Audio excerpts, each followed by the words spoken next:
নমস্কাৰ সকলোকে আমাৰ ইউটিউব চেনেললৈ স্বাগতম জনাইছোঁ। আজিৰ পৰা আমি আৰম্ভ কৰিবলৈ লৈছোঁ উপন্যাস পাঠ নামেৰ এটা নতুন শিতান। এই শিতানৰ যোগেদি আমি অসমৰ কেইখনমান পুৰণি উপন্যাসৰ পাঠ কৰিবলৈ চেষ্টা কৰিম। আমি পোনপ্ৰথমে 1975 চনৰ সাহিত্য অকাডেমী বঁটাপ্ৰাপ্ত উপন্যাস ককা দেউতাৰ হাৰৰ যোগেদি আৰম্ভ কৰিবলৈ লৈছোঁ। এই উপন্যাসখনৰ লেখক অসমৰ প্ৰখ্যাত সাহিত্যিক নৱকান্ত বৰুৱা। আহকচোন আজি আমি প্ৰথম খণ্ডটো পাঠ কৰোঁ। অৱশেষত আইতাক কথাটো ক'বলৈ ময়ে ওলালোঁ। আমাৰ শ্ৰীমতীৰ মনেৰে হেমন্তহঁত ইতিমধ্যে বহুত আগবাঢ়িছে। নমিতাক দেখিলে তেওঁৰ হেনো জাক যেন লগা হ'লেই। সিহঁত দুটা বেচ মিলিব বুলিয়েই মোৰো ধাৰণা। পিছে খোজা বহাকৈ ছোৱালী অনাটোৱেই আমাৰ পৰিয়ালত এতিয়াও চলি আছে। আৰু আইতাই আমাৰ ঘৰৰ ঘাই ধৰণী। আইতাৰ সন্মতি নোহোৱাকৈ কোনো কাম কৰাটো আমাৰ পৰিয়ালত হোৱা নাই, এনেও নহয়। কিন্তু আইতাই তহঁতে ভাল দেখিছ যেতিয়া কৰ বুলি চিলমোহৰ মাৰি নিদিয়ালৈকে আমাৰ মনে খুটখুটাই থাকে। আইতা যেন আমাৰ কমনৱেলথৰ ৰাণী। কোনো কথাত পোনপটীয়া অংশ নলয়, অথচ সন্মতি নিদিলেও আইন হ'ব নোৱাৰে। গতিকে আইতাৰ অনুমতি অনাৰ অৰ্থাৎ কথাটো আইতাক জনোৱাৰ উদ্দেশ্যেৰে নগাঁৱলৈ গ'লোঁ। বাছখন নগাঁও পাওঁতে বেলি লহিয়াইছে। ৰিক্সাৰে নগৈ জংঘলী মিস্ত্ৰীৰ ঘাটৰ কাষৰ নিজনজাল বাটটোৰে আগবাঢ়িলোঁ। কলংখন ইমান ওচৰৰ পৰা বহুত দিনৰ মূৰত দেখিলোঁ। ইমান যে ক্ষীণাইছে। ল'ৰাকালত এইখিনিতে কলংখন সাঁতুৰি পাৰ হওঁতে ইমান বহল যেন লাগিছিল, ইমান ভাগৰ লাগিছিল। ঘাটৰ ওচৰেৰে ঘুলিটোলৈ আমি বৰ ভয় কৰিছিলোঁ। আমাৰ দলৰ নলিনেহে একমাত্ৰ একে ডুবতে ঘুলিটো পাৰ হ'ব পাৰিছিল। এতিয়া ডুব মৰা দূৰৰ কথা, কাছ সাঁতোৰ দিয়াৰ জোখাৰেই পানী নাই চাগৈ। পানীত ক্ষীণ হোৱা এটা গম পাই কেৱল উটি যোৱা মেটেকাবোৰৰ পৰাহে। ৰাতি ভাত পানী খাই আইতাৰ আগত কথাটো উলিয়ালোঁ। আইতাৰ প্ৰতিক্ৰিয়াটোৰ বাবে মই সমূলি প্ৰস্তুত নাছিলোঁ। সেই ঘৰৰ ছোৱালী নানিবি বোপাই, আইতাই ক'লে। মই অলপ থমক খাই ৰ'লোঁ। কিয় আইতা, ঘৰখনচোন বেছ ভাল, পুৰণি পৰিয়াল, গুৱাহাটীত কেইবা পুৰুষো আছে। আৰু নমিতাকচোন তুমি দেখিছাও, পুনাৰ বিয়াত যে আহিছিল। ছোৱালীজনীৰ কিবা খুট আছে জানো? আমাৰ হেমন্তৰো মন মিলিবও। মই একেটা উশাহতে গোটেই কথাখিনি কোৱা দি ক'লোঁ। নমিতা ছোৱালীজনী ভালেই চাগৈ। পুনাৰ বিয়াত মাকে মোক চাই গৈছিলহি নহয়। দেউতাৰ গুৱাহাটীত থাকোঁতে মাকেই জীয়াৰী আছিল। আমি তেওঁলোকৰ ওচৰতে আছিলোঁ। পিছে ঘৰখন বিয়া বাৰু কথা উঠিলেই আমাৰ মানুহে ঘৰখনৰ কথা উলিয়ায়। মোমাই তামুলী কিবা ডাঙৰ মানুহৰ ল'ৰা আছিলনে?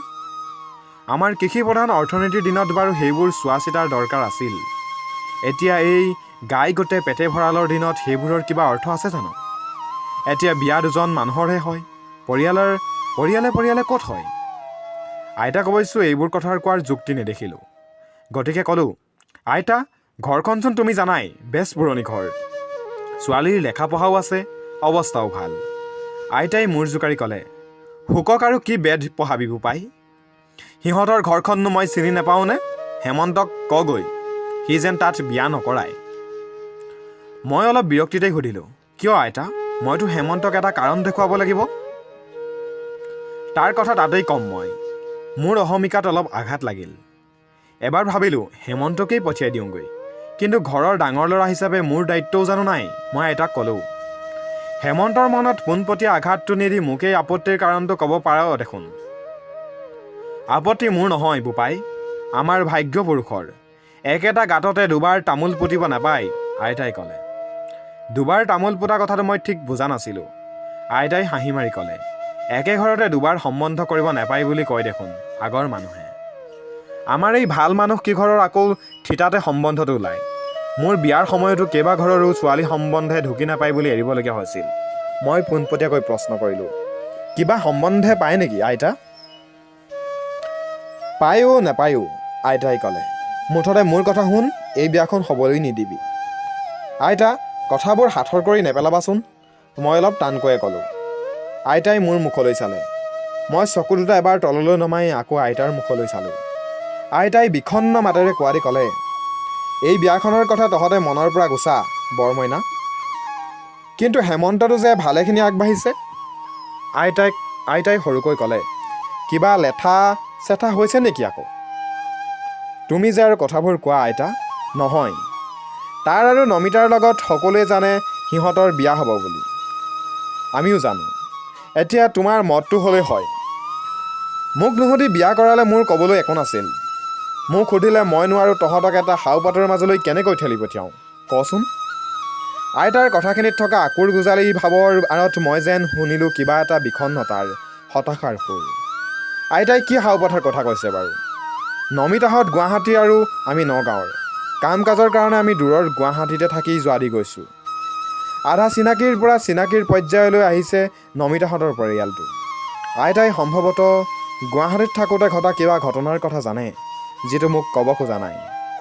কিন্তু এই পৰিয়ালটোৰ বিষয়ে তেনে কোনো কথা মনলৈ আহিব নোখোজেচোন। আইতাৰ বিষণ্ণ কণ্ঠস্বৰ মোৰ মনলৈ এটা খুদনিৰ ভাৱ আনি দিলে। কি হাওপাত? কিহৰ হাওপাত? মই আইতাক ক'লোঁ, তাৰমানে তেওঁলোকৰ লগত আমাৰ কিবা সম্বন্ধ আছিল। কিয়? কেনেকৈ? তেওঁলোক গুৱাহাটীৰ, আমি নগাঁৱৰ। গুৱাহাটীৰ মানুহ বুলি কোনো মানুহ নাই অ বৰমইনা। তাৰ সৰহখিনি মানুহেই আন ঠাইৰ পৰা অহা।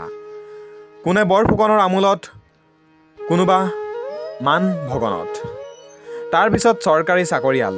এতিয়া দেখিছ চাগৈ কেনেকৈ মানুহৰ সুত আহি চহৰবোৰত লগ লাগিছেহি। কিমান সম্ভ্ৰান্ত মানুহ উঠি গৈ গুৱাহাটীত জাহ গ'ল।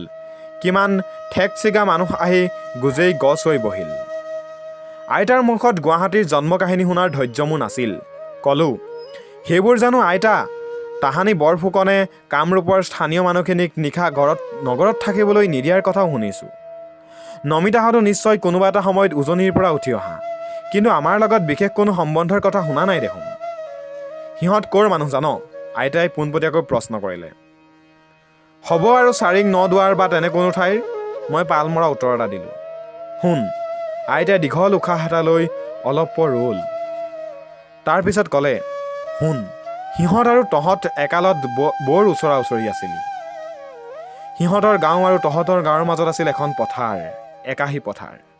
মই নবোৱাৰী হৈ আহোঁতেই দেখিছিলোঁ সেই পথাৰ, একাশী পথাৰ, মানে আকাশী পথাৰ। ইপাৰৰ ৰিং সিপাৰ শুনাৰ কথাই নুঠে। সিপাৰৰ বাহনিবোৰ ববচাবনৰ জোপা যেন লাগে।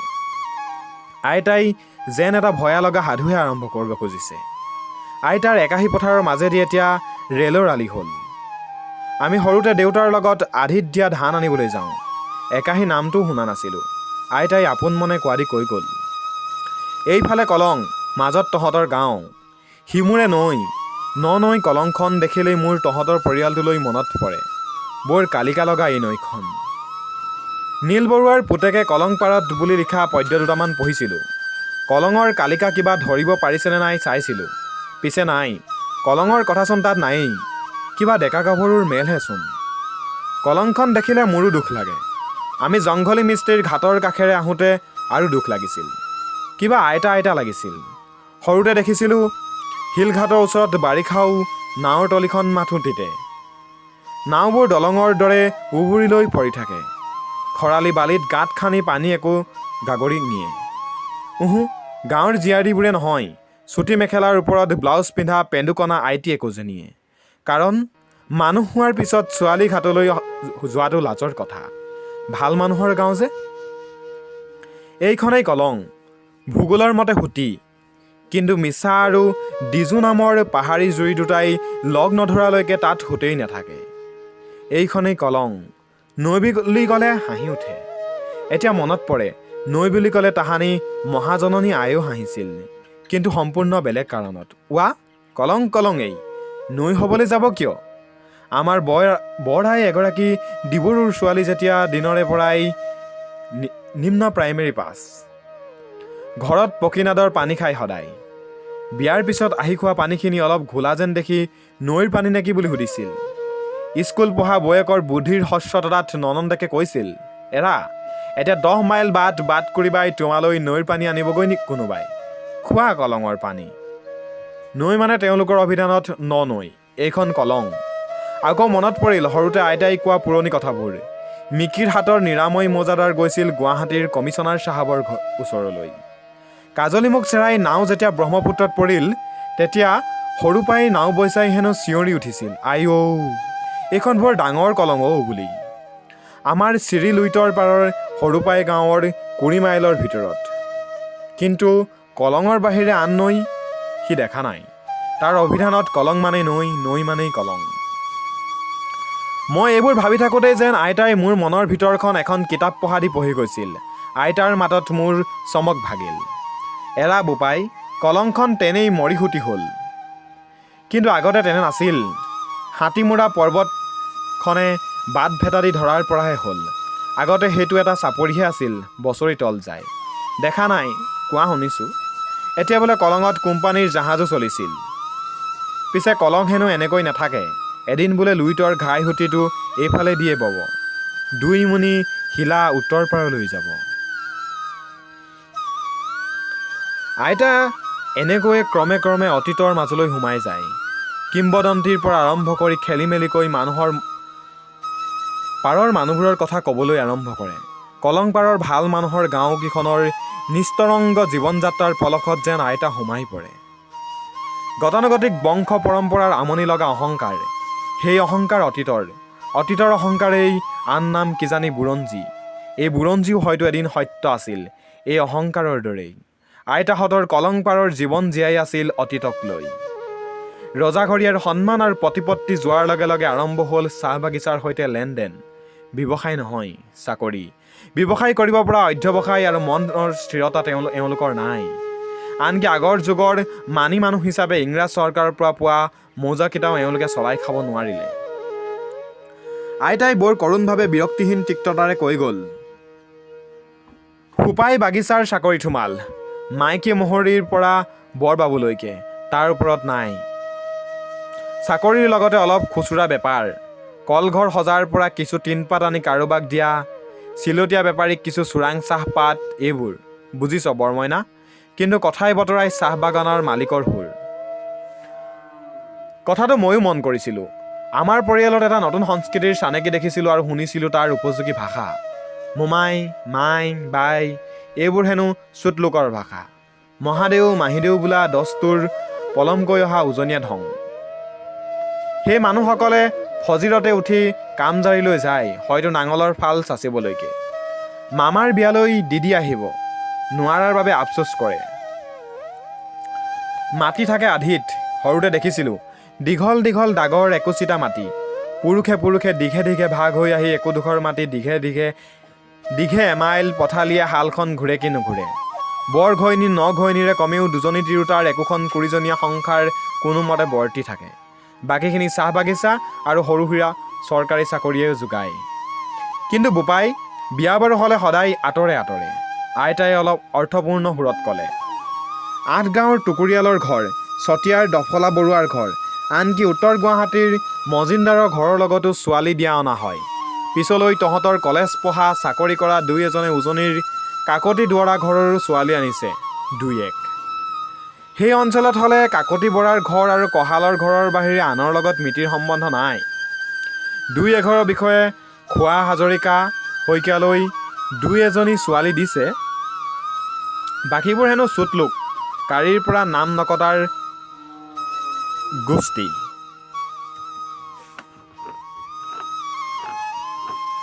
আইতাই বাৰু এইবোৰ কি কৈছোঁ? বংশ গৌৰৱৰ ক্ষেত্ৰত আইতা নিজেওতো কম নহয়।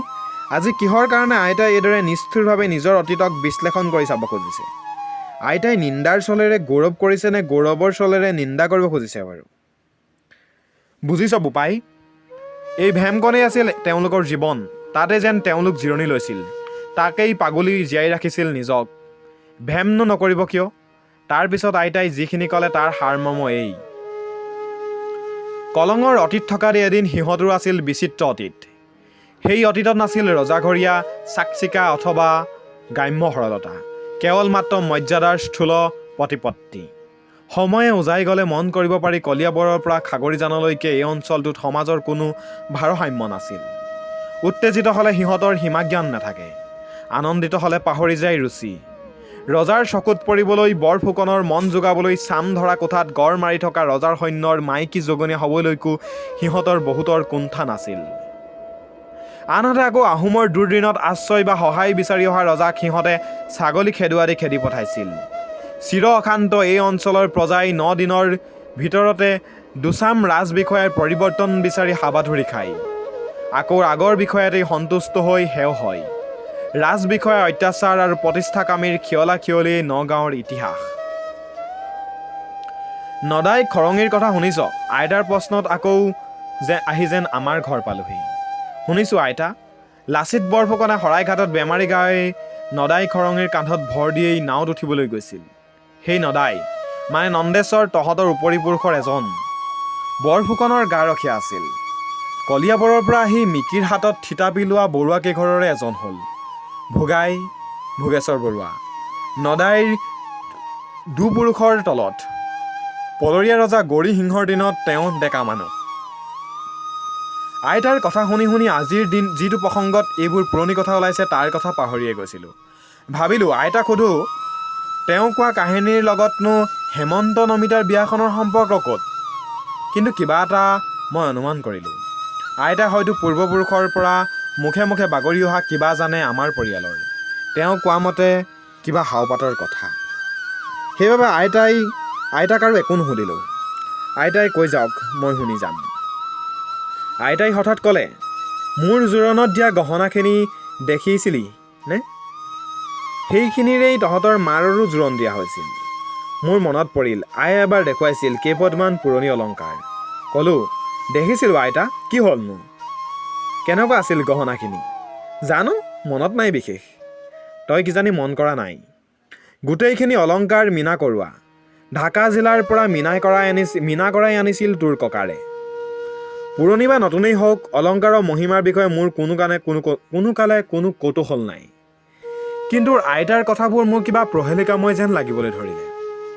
ভোগাই বৰুৱাৰ কাহিনীৰ লগত মীনা কৰা গহনাৰ বা কি সম্বন্ধ? মই ভাবিব নোৱাৰিলোঁ।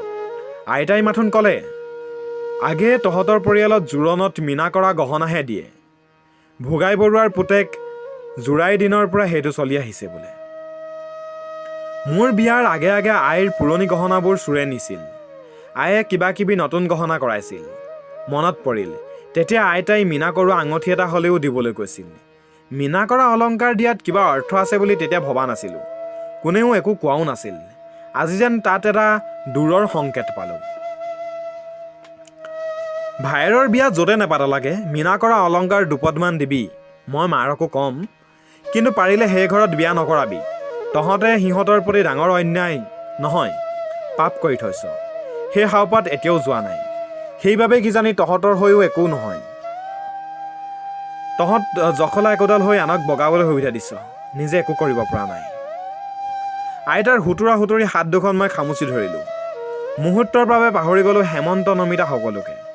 মোৰ অতীতক জানিবৰ মন গ'ল। অতীতক মনে মনে ক'লোঁ, কোৱা আইতা, মোক ভোগাই বৰুৱাৰ কথা কোৱা।